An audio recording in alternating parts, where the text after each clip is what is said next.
Bom, gente, boa noite para todas e todos. A gente vai começar com um reatraso aqui, né? Para evitar atrasos. Então, nós vamos para a última mesa da grande jornada de hoje, né? Muitas mesas, muitos debates. Nós temos a honra de ter conosco, então, o professor Agostinho Cera, que é um grande especialista no tema do antropoceno, que é pelo menos um dos tópicos que talvez ele vai tocar aqui hoje.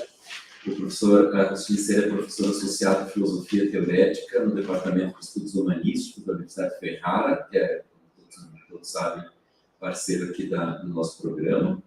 O professor Agostinho obteve seu doutorado na Universidade Federico II, em Nápoles, com estágio na Technische Universität em Dresden.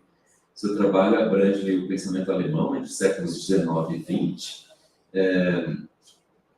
Lovitt, Heidegger, Anders, Nietzsche, está muito bem acompanhado, e antropologia filosófica, filosofia da tecnologia, história, filosofia do cinema e, mais recentemente, então, o tema do antropoceno. Seus livros mais recentes são In Pandemic Society, Technical Evidence of Technocosmos, de 2022, e o livro que a gente já conhece, a Philosophical Journey into the Anthropocene, Discovering Terra Ignota, 2023. Inclusive, eu já vou aproveitar para dizer que na semana que vem, na quarta e na terça e na quarta, ou seja, 24 e 25, o professor Agostinho vai poder estender essa fala dele de hoje, né, Roberto, num mini curso que a gente está organizando aqui no programa, a partir das 18 às 20 horas. Então, 24 e 25 da semana que vem, das 18 às 20 horas, um mini curso com o professor Agostinho sobre o tema do antropoceno, especificamente sobre esse livro dele, então, na Jornada Filosófica até o Antropoceno, que é o livro que ele lançou, o último livro de 2023. Agostinho, thank you for your presence with us, and the floor is yours.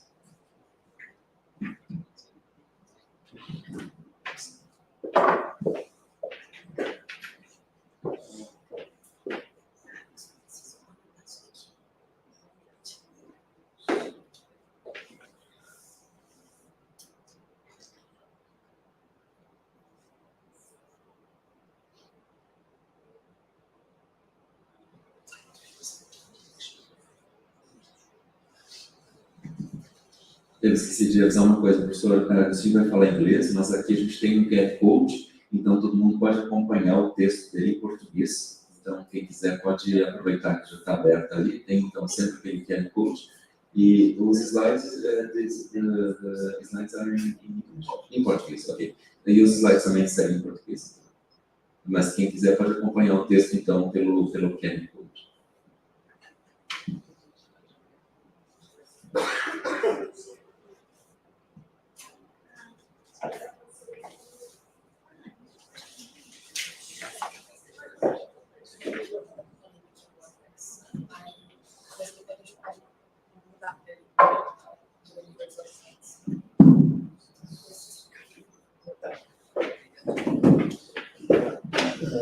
Parlo in italiano soltanto per i ringraziamenti. Ringrazio molto il professor Rede per questa bella presentazione, per avermi dato la possibilità di presentare la prossima settimana il mio lavoro sull'antropoceno. Mi farebbe piacere che ci fosse, quindi vi invito senz'altro. Prima di cominciare vorrei fare qualche ringraziamento, anzitutto al professor Cesar Gandilotto e agli organizzatori di questo convegno, cioè al professor Craia e al professor Bocca. In ultimo un ringraziamento particolare lo faccio al professor Federico Ferraguto, che è stato ed è, insomma, un ospite, un padrone di casa molto generoso e molto presente, mi ha aiutato anche in questa presentazione. Il poco e il molto che riuscirete a capire, le slide tradotte in portoghese, anche il testo a cui potete accedere tramite il QR code, sono stati tradotti generosamente dal professor Ferraguto, quindi ci tengo molto a ringraziarlo. direi che insomma ci siamo, comincerei bene.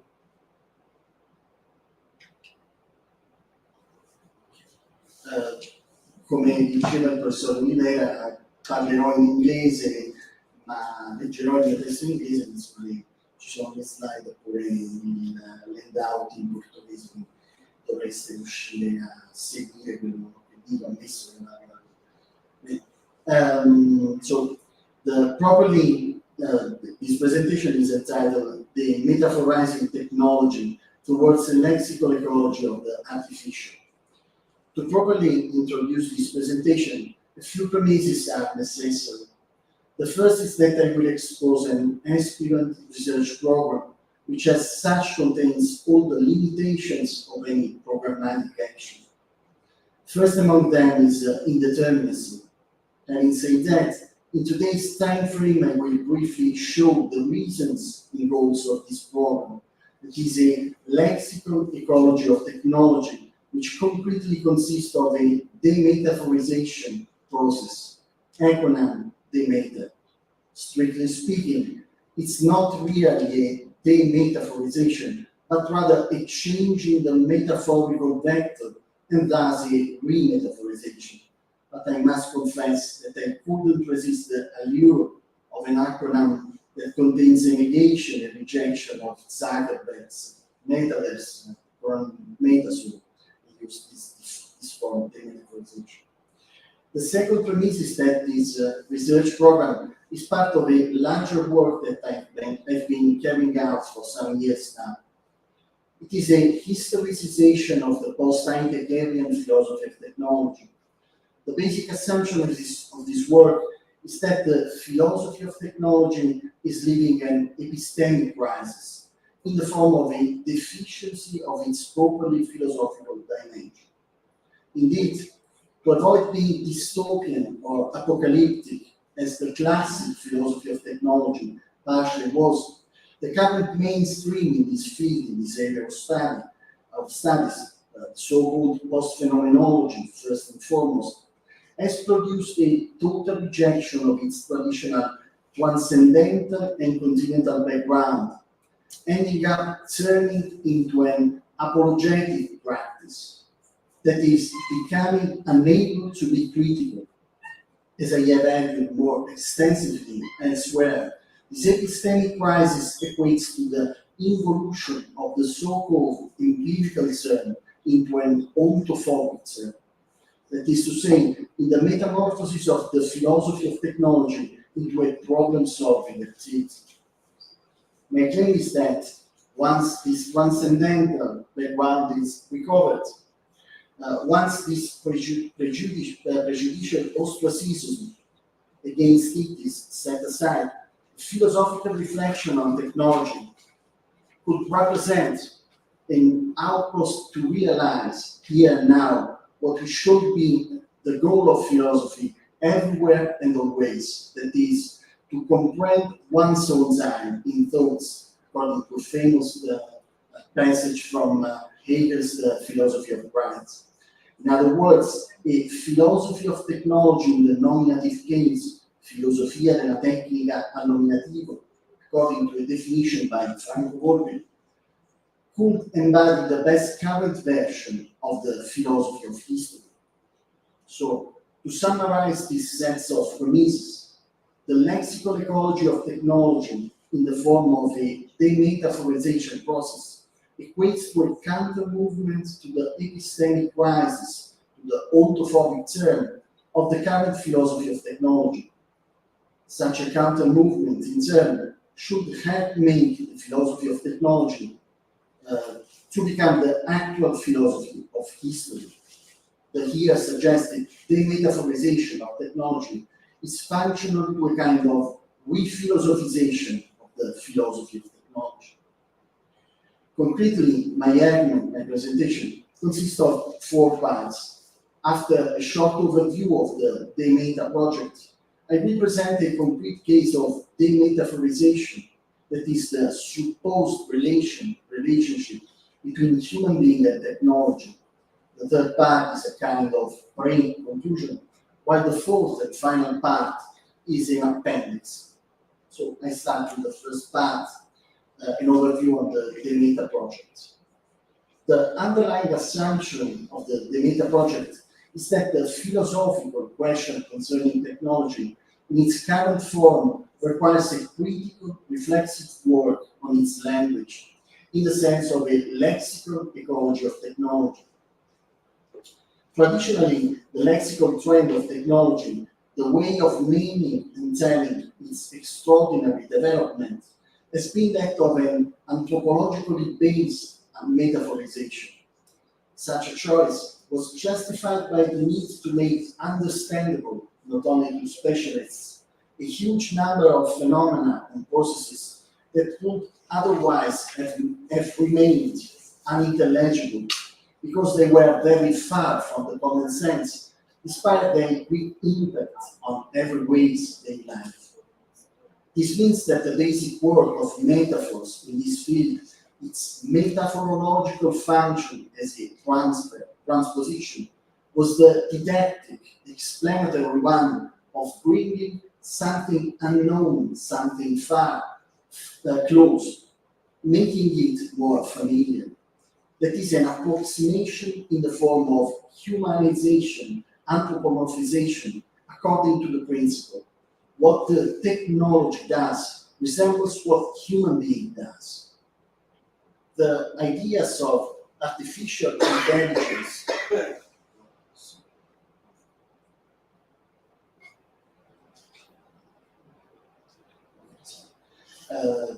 the ideas of artificial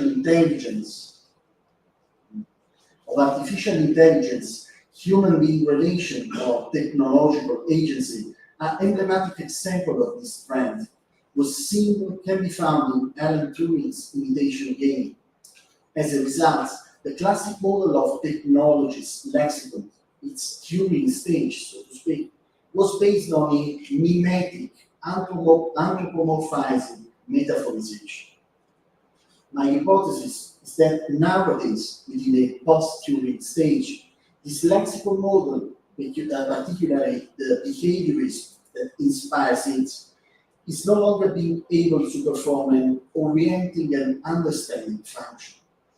This crisis depends on further amazing evolution of technology.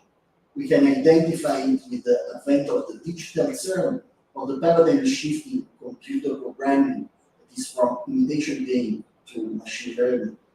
So this crisis depends on more and more strong approximation of the technological artificial dimension to the anthropological natural one. This approximation reaches to the edge of confusion, of indistinguishability, and its problematic outcomes are self-evident. I refer, in particular, to the risk that taking these metaphors literally, as we are increasingly inertially inclined to do, gives spurred to a naturalization of technology with inevitable normative fallout. More precisely, ontologically speaking, we have a naturalization of technology. Axiologically speaking, we have a neutralization of technology. Ethically speaking, we have a normativization of technology. To give an example, once literally interpreted, the metaphor of artificial intelligence can become the criterion by which we interpret and evaluate human intelligence, given the standard, the model to achieve or imitate. Here, the reference to the brand new pedagogical models implemented or being implemented at all levels of education is by no means coincidental or random.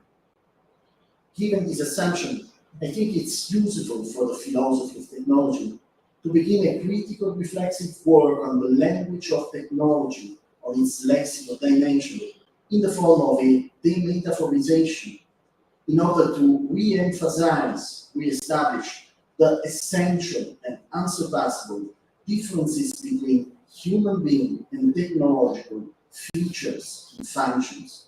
More precisely, de-metaphorization I'm talking about equates to de-anthropomorphization, de-humanization of technology.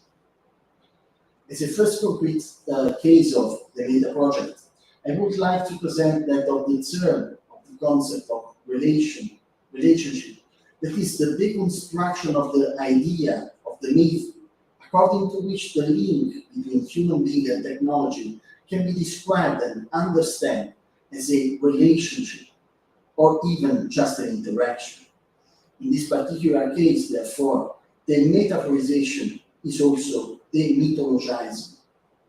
To achieve this goal, I will make use of the phenomenology of relationality established by Carl Levitt in his now classic Das Individuum in der Rolle des Mitmenschen, 1928, where he presents a relational taxonomy whose apex is the responsible relationship between an I-self and a you-self, both understood as Mitmenschen, fellow men. The reference to Levitt's work will be used to highlight the peculiarity of Miteinander-Sein as an electively appropriate space, that is, of being with one another as an exclusively interhuman, intrahuman, co-human dimension. To make Levitt's argument further functional to my purpose, I will supplement it with what I've called the disappointability principle, an idea inspired by Karl Popper's theory of falsification. At the end of this presentation, I hope to show that the link between human being and technology cannot be defined as a relationship, except at the price of a substantial debasement of the very idea of relationship. The achievement of technology, by technology of a normative parametric status necessarily requires a mortification of the human, that is a denial of its peculiarity. It even represents its condition of possibility. I may now deal with the second stage of my presentation, the complete case of the Meta project, the human-technology relation. On December 15, 1927, at the Philipps Universität Marburg, with Martin Heidegger as advisor, Carl Levitt defended his habilitation thesis, which was published the following year with the title Das Individuum in der Rolle des Mitmenschen, ein Beitrag zur anthropologischen Grundlegung der ethischen Probleme. The individual in the role of the fellow man, a contribution to the anthropological foundation of ethical problems. The basic thesis, the main thesis of this book, can be summarized by paraphrasing its title. The individual is given in the role of co-man, fellow man, namely, quotation, the human being is an individual in the manner of being of the person, that is, he essentially exists within certain walls related to the work of coexistence, Mitleid. He is formally established as the I of a youth, as an individual in first person, that is, of a possible second person, and therefore as co-man with Mensch through this main goal. End of quote. Gathered around the triad Mitleid, word of coexistence, Miteinander-Sein, with one another, and Mitmensch, co-man, fellow man, Levitt's Mitanthropologie aims to correct the systematic drift to which, according to him, Heidegger has consigned himself in the publication of Sein, 1927.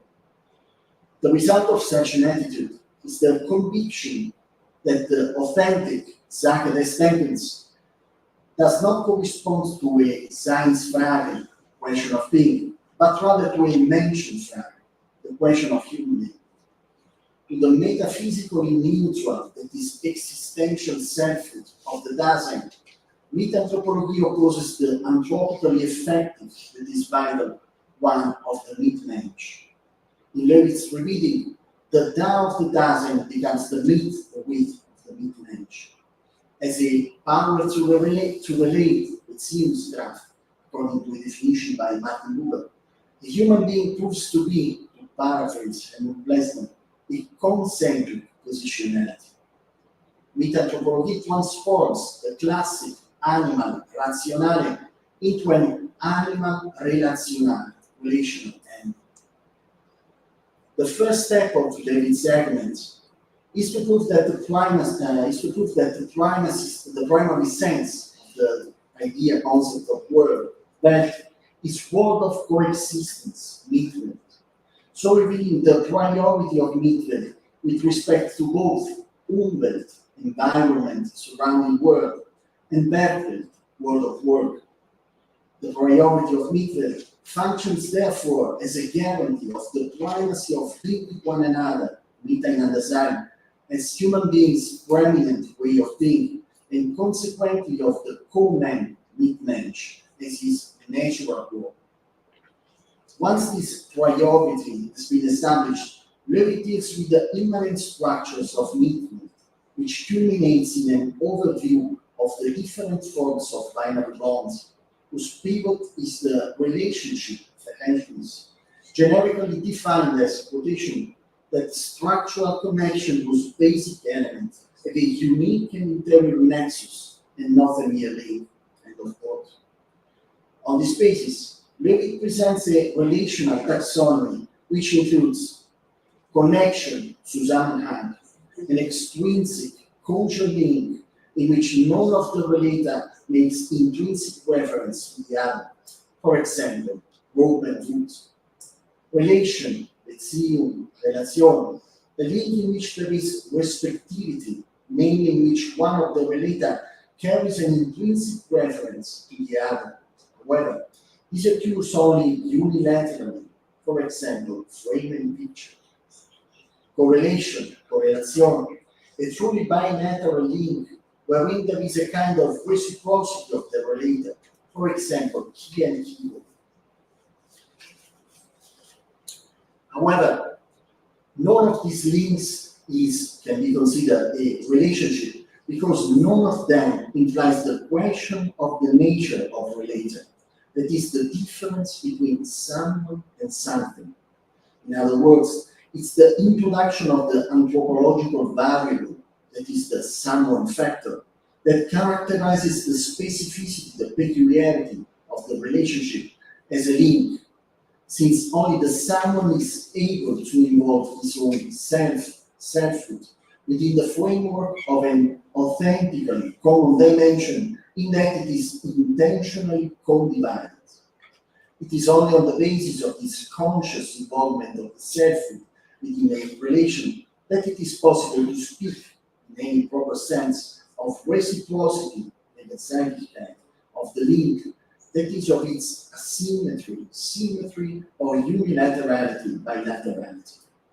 In that they are devoid of such a selfhood, the somethings cannot produce either relations and correlations, and it's only because of the natural anthropomorphizing tendency of language that they are thought able to do so. The highest point of Levi's relational taxonomy is that peculiar link between two someone, which is the relationship, Verhältnis.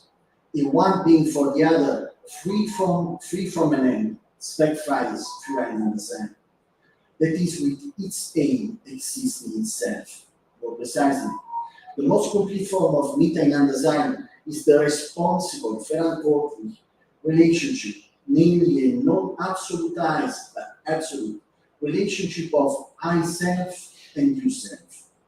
This is a peculiar space in common that is able within itself to guarantee the protection of the personal individuality of the relator, which in this way present themselves in the condition of complete symmetry and reciprocity by putting into play their own selfhood within their being in common. To explain the function of this dispositive, Levitt suggests a combination between two basic elements: responsibility, Verantwortlichkeit, and respect, Achtung. The latter understood according to its Kantian meaning. The responsibility of each relating consists in the protection of one's own selfhood, but especially in that of the others, namely the acknowledgement that one is authentically with someone only if each within the relationship preserves that relational surplus which corresponds to one's own being per se, being in oneself. Each of the relator will respond for itself firstly by responding, that is, guaranteeing, respecting, for the fact that the other, although being in relation with me, has to preserve its per se. The aim of a respectful and responsible relational behavior is therefore that within the relationship, the role of relator must remain part of someone without becoming its totality. Now that the relational body center of responsibility has been acquired, the question is, how can we be sure that we have a really responsible behavior in relation to our correlator? To answer this question, I suggest an integration to Rede's argument consisting of an escamotage which works as a gradient of responsibility. It is the principle of disappointability which proceeds from the following premise.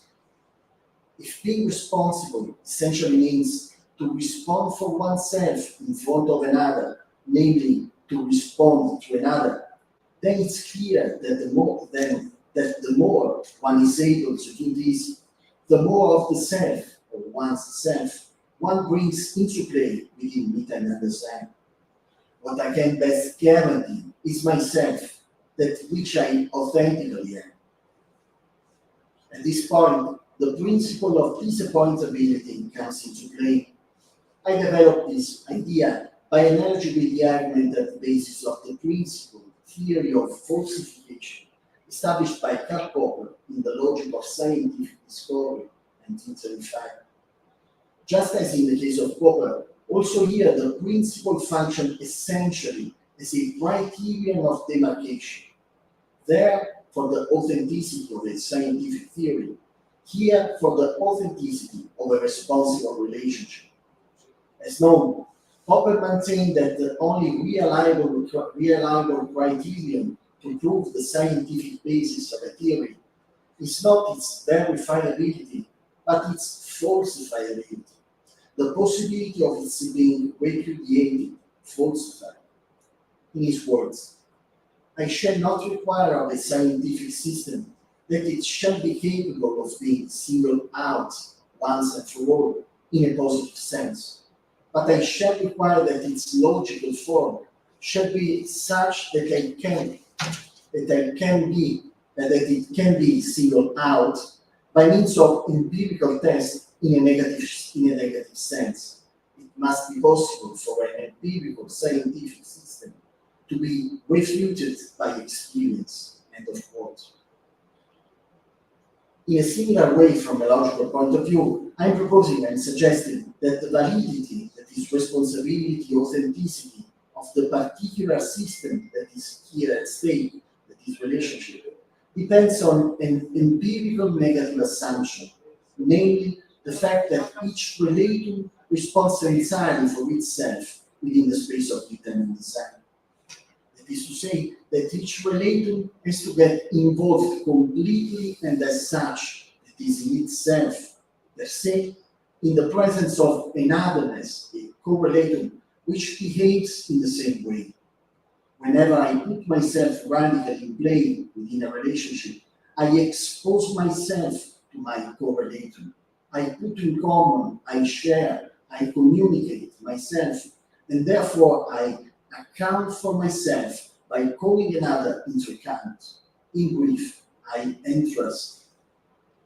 Such total involvement and trusting can be attested only by the fact that I, as myself, as being permitted, I'm refutable by experience, that is falsifiable, or better, in the term of my thesis, disappointable.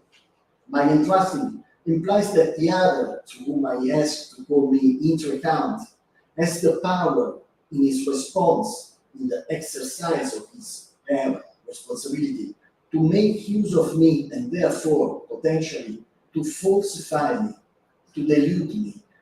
In Popper's word, if I cannot be deluded by my correlatum, then this means that I'm not really with him. Namely, that the link that unites us is not a real relationship. So, the principle of disappointability emerges as the missing piece that completes the puzzle of metatopology, because only in that we are disappointable do we show ourselves to be responsible. And it is only in that we are responsible that we show ourselves to be respectful, namely that we can really guarantee the authenticity of our being with one another, of our presenting ourselves as an I self to a you self, as two authentic with nature. And now deal with the great conclusion entitled In Price of Deficiency. In its inability to disappoint, but more importantly to be disappointed, technology remains precluded from accessing the relational dimension, that is the midnight design. This is because the self capable of disappointment and being disappointed is not to be measured in terms of capability, skills, or performance, but in terms of needs, desires, that is lacks. We enter into relationship because we feel the need, that is the desire, that is the lack to do so. While endowed with all possible capabilities, technology has no needs. Desire is unknown and inaccessible to it because it lacks of thinking. Technology is not, cannot be man-pervasive, efficient being, classical definition of human being, which represents thoughts in philosophical anthropology, from Plato to Pico della Mirandola, from Herbert to Galen and Stiegler. Because man-pervasive feels its lack, experiences it as need and necessity. The key to autopoiesis is the pathic dimension. Is this pathic dimension is self-affection. Selfhood means pathicity. To be a self means to feel the fact of being. The term, the idea of relationship, describes and defines precisely this human elective space and dimension that is the responsible and disappointable to meet and understand, something which is precluded by definition to the machine, to any machine, even as a digital machine. So, the adequate characterization of the idea of relationship, the highlighting of its irreducible peculiarities, emerges as a valuable resource for the tracing of an anthropic perimeter, understood as a reliable criterion for distinguishing here and now between the human natural condition and the techno-artificial condition, that is to establish what are the non-negotiable traits of what we define as and recognize as humanities, those traits that we would not be willing to put at the disposal of the total mobilization carried out by technology as a planetary force, as an integral phenomenon, as the current subject of history, according to the famous definition of dynamics. In summary, these are the reason why, in my view, the link between human being and technology is not, this cannot be and define a relationship. Now, last part, an appendix entitled Yes, but Artificial Intelligence. To really conclude this presentation, I would like finally to say something specific about the topic of this conference, that is artificial intelligence. In particular, I would like to apply the lexical ecology of technology, the deficiency paradigm, to the case of AI. For obvious reason of time, I will limit myself to a brief remarks in the form of a short inferential outline. I started with the question: what is intelligence understood in the broadest possible sense? As is well known, there are dozens, perhaps hundreds, of definitions of intelligence. I suggest a very basic and general definition, so basic and general that it could include all other possible.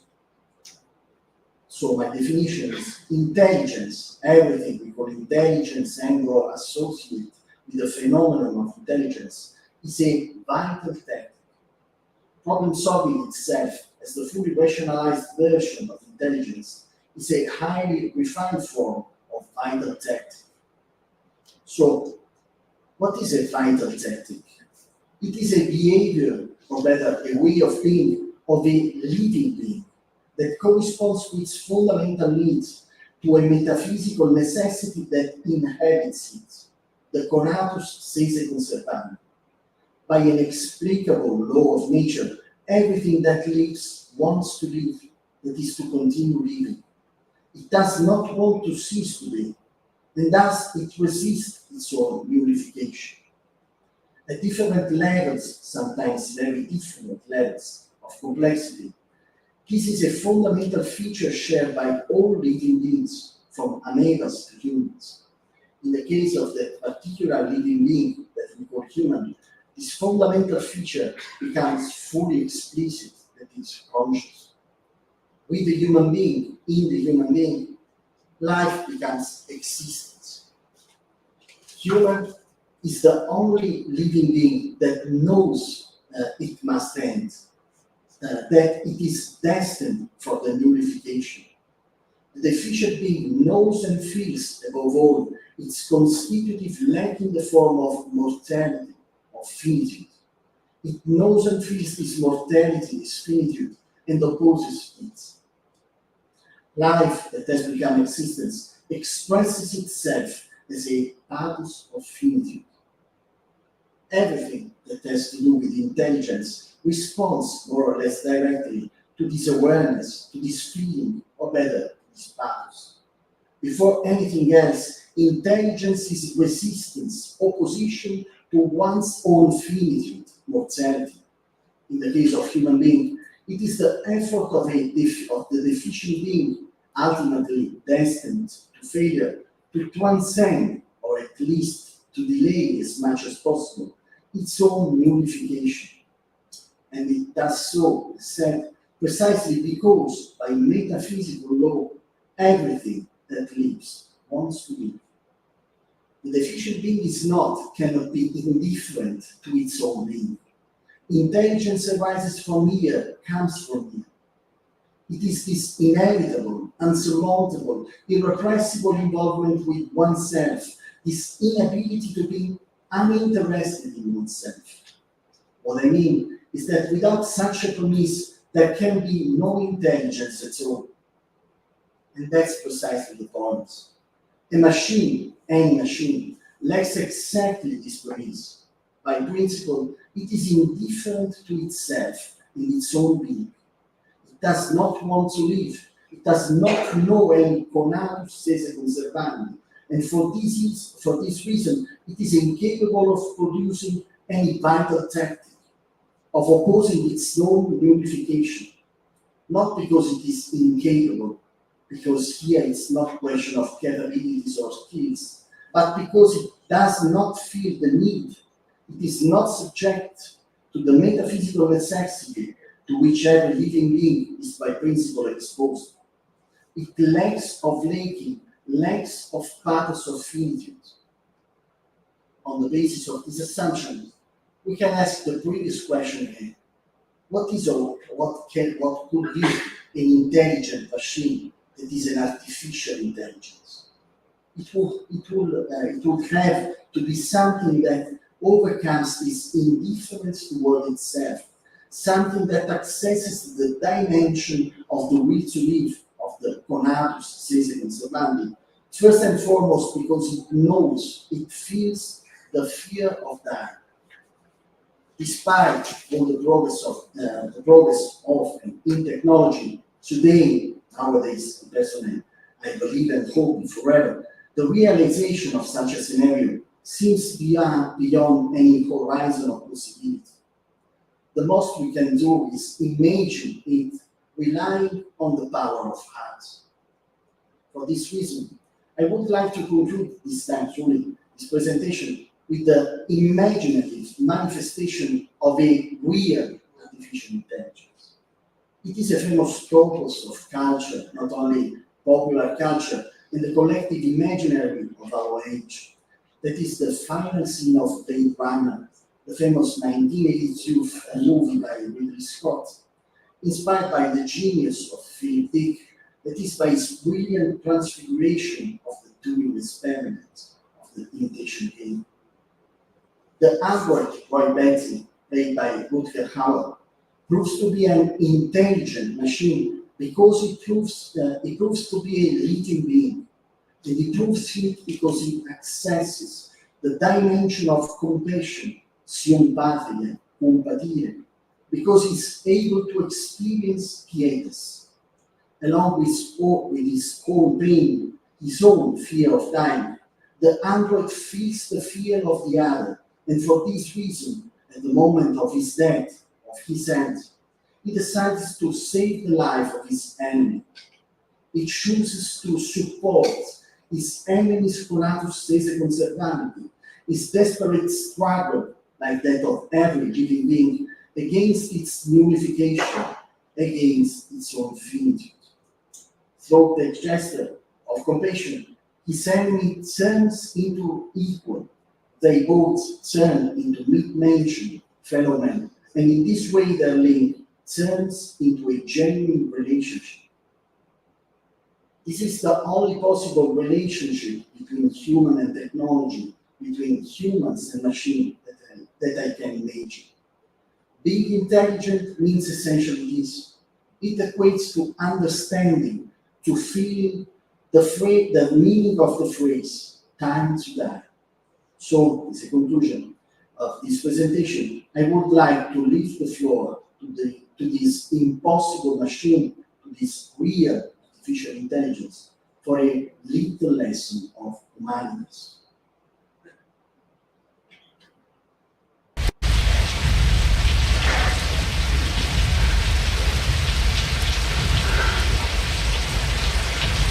I've seen things you people wouldn't believe. Attack ships on fire off the shoulder of Orion. I watched sea beams glitter in the dark near the 10-house gate.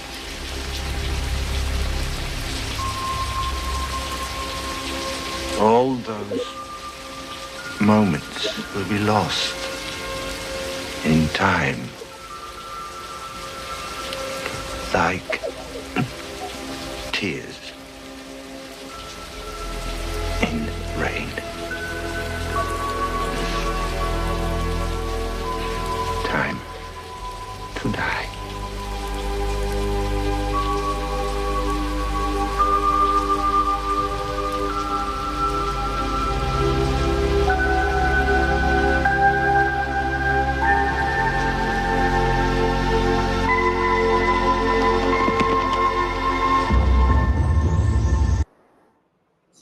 Thank you for your attention.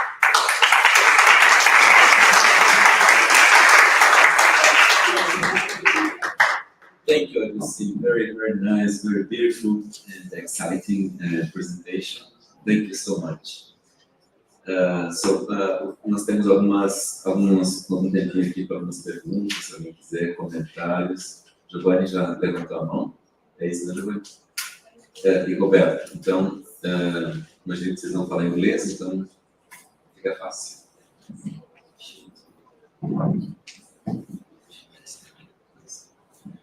Yeah, so thank you first for being here. It was a very nice presentation, very beautiful, very strong in philosophical sense, very rich, I'd like to say.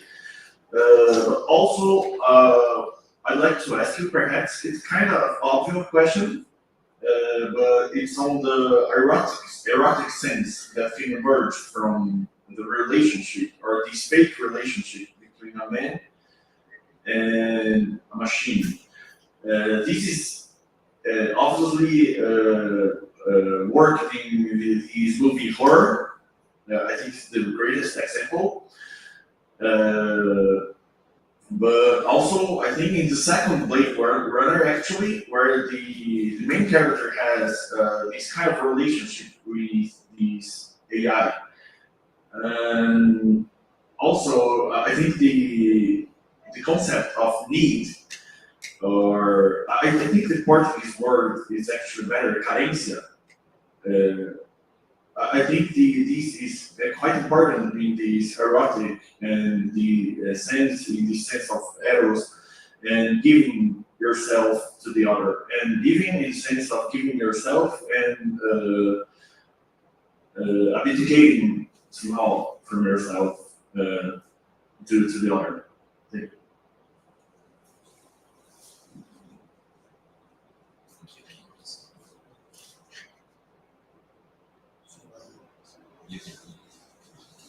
So I try to think for your question. I try to answer. So in the, you are right, but the point is exactly this. When a machine or a technology is able to have a real, not pornographic but erotic relation, then it's no more a machine. Something different, maybe something close, similar to human being. A good example in this sense is the Spike Jonze film Her. I don't know if you remember. This is at the beginning, the protagonists try to have a, so to speak, relation with the machine because he was deluded by human being. His girlfriend, I don't know, betrayed him, and so he suffered too much. So he chose to have a safe relation, that is a no relation with a machine. But at the end, the machine he has a real relation with the machine because the machine is able to delude it, that is to betray it. And in this sense, he discovers that he is able again to have relationship, erotic relationship, an authentic erotic relationship with human being. So I can only reply to your suggestion by again emphasizing the question of disappointability. On the condition of possibility of disappointability is this total exposition to the animals. So this is the condition of possibility to have any kind of relation. With this is a relation, and if a machine is able to do this, then it's possible a relation between human being and machine. But without this, in my view, it's not a relationship. A relationship, it's only so a kind of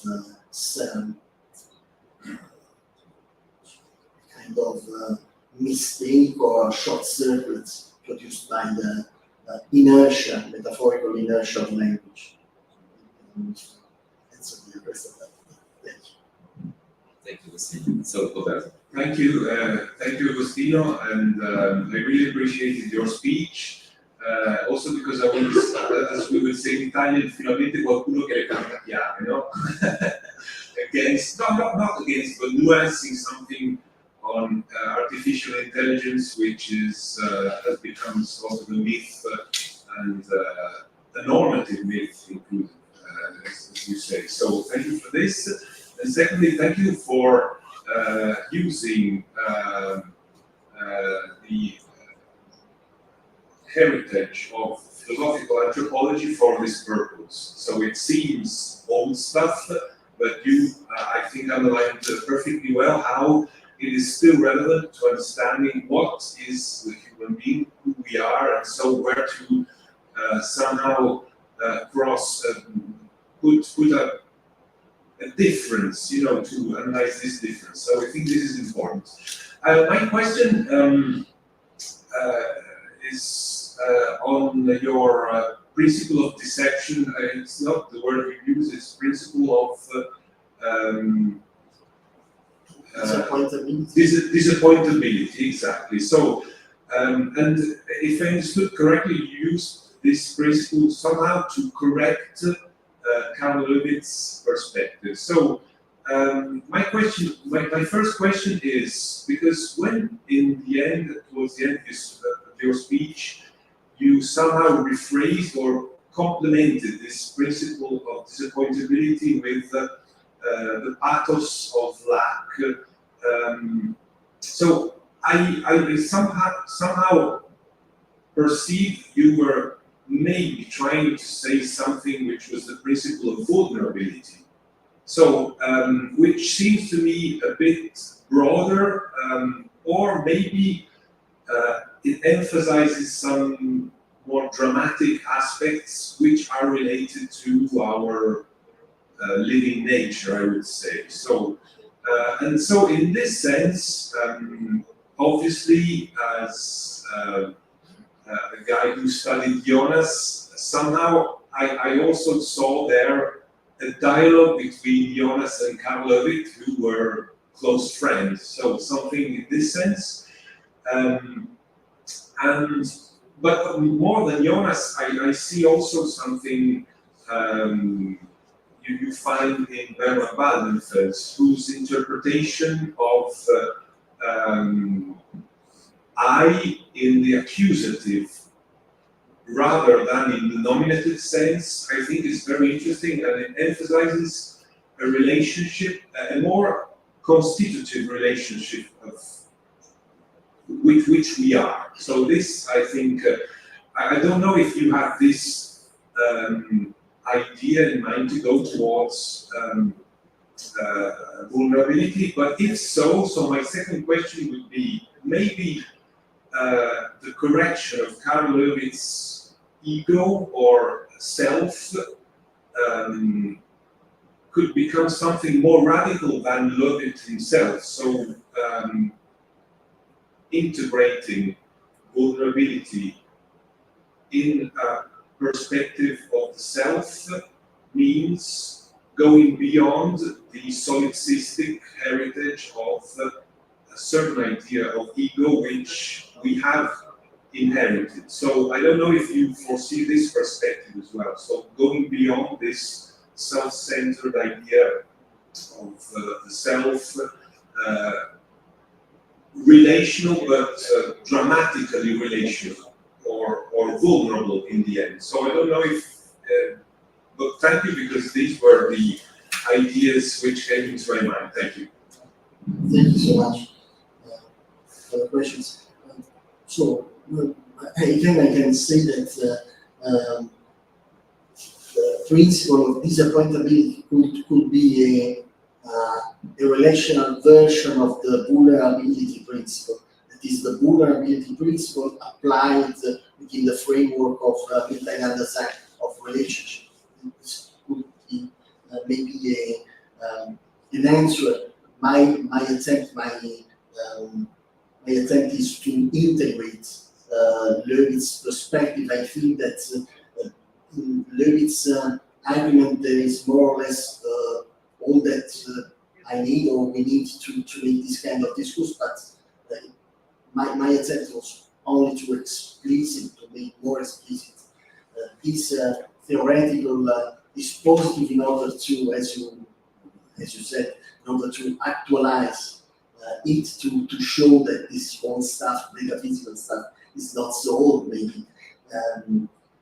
Also, Bernard Waldenfels is a kind of reference in my mind. I worked a little bit on the idea of Fremdheit. I wrote something about the Fremdheit anthropology by Günther Anders in relation also with Bernard Waldenfels. In the question of Fremdheit as a kind of face of otherness is a very important topic in my work.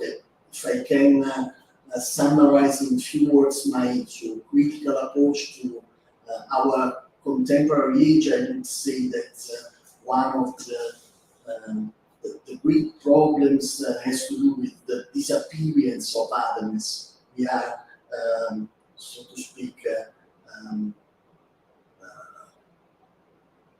we are educated to destroy, to become unable to feel otherness. So this is a very otherness in the form of you, another human being, but also otherness in the form of nature. This is an aspect of my work on the anthropocene. Anthropocene for me is a kind of also epochal framework within which nature as otherness has completely disappeared. That is an attempt to transform it into something to be cared for. I called it petification of nature, the metamorphosis of nature from otherness, from wild otherness, into a kind of pet to preserve it.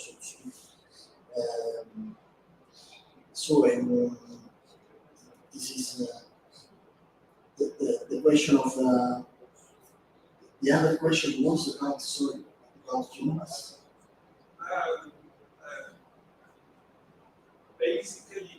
Basically, if instead of only revising Lovit and Lovit's idea of self, we should go well beyond this idea of self, but it was only impression.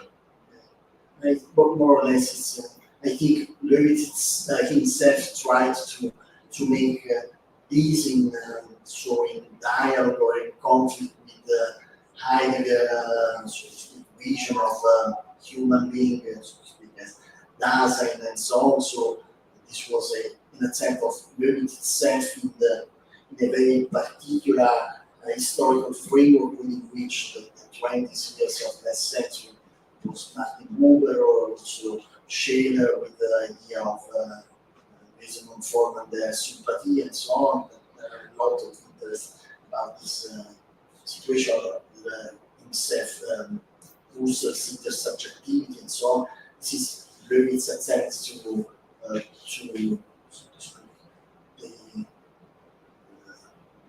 destroy, deconstruire the myth of self and self and so as ich as I.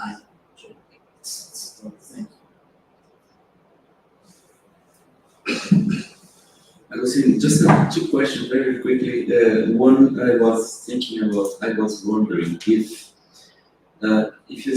we can say that the way we relate to machines are a kind of new paradigm for our relationship between us. Because when you spoke about, for instance, the sexuality or the relationship, the sexual relationship between men and machines, we can say that now we have, for instance, we prefer a toy than a woman because a toy is better. There is no this kind of lack. I was thinking about I don't know. It's easier to relationship with toys and not with real human being. Or for instance, if you think about I don't know, teenagers that prefer to relationship with computer and not with.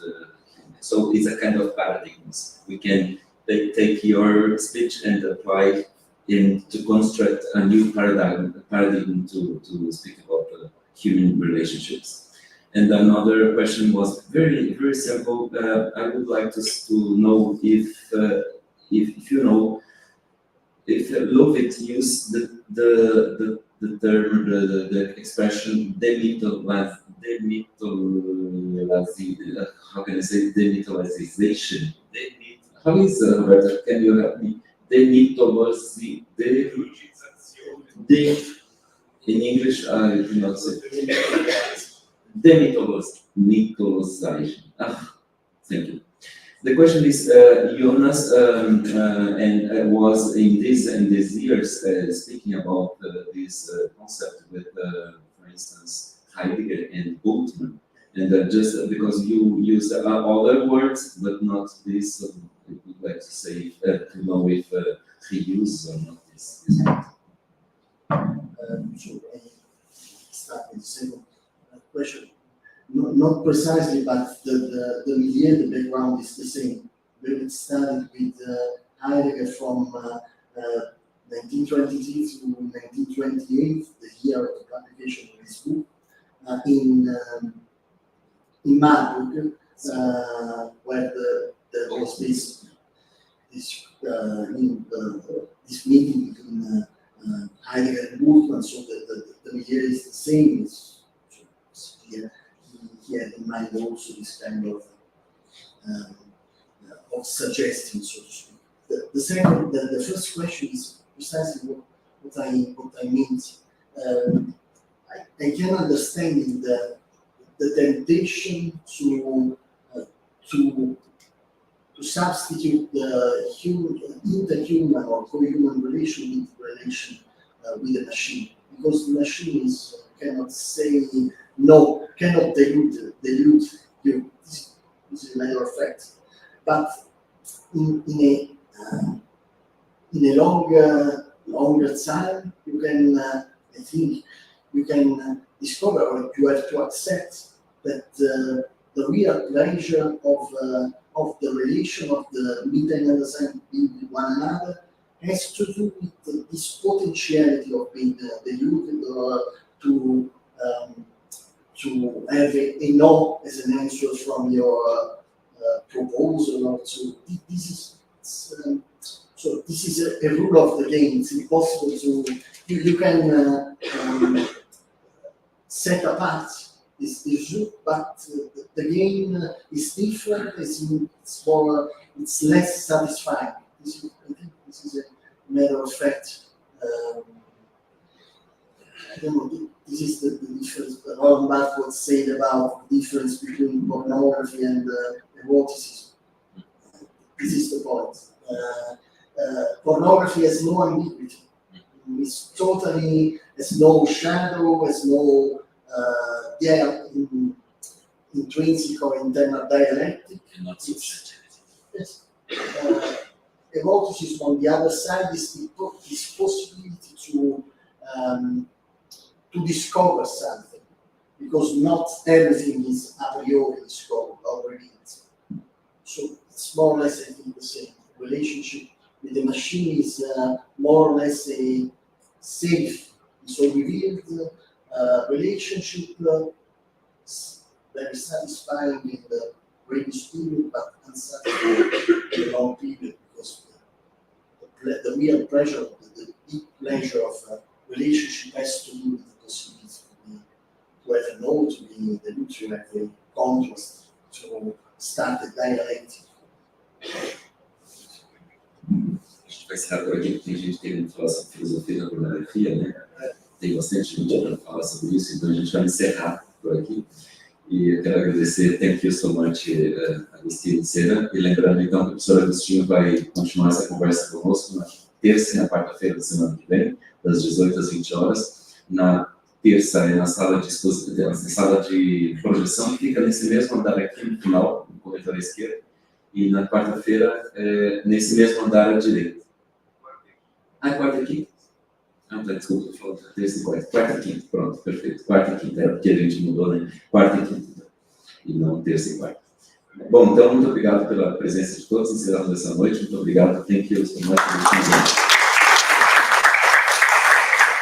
Voltamos amanhã às 8h30.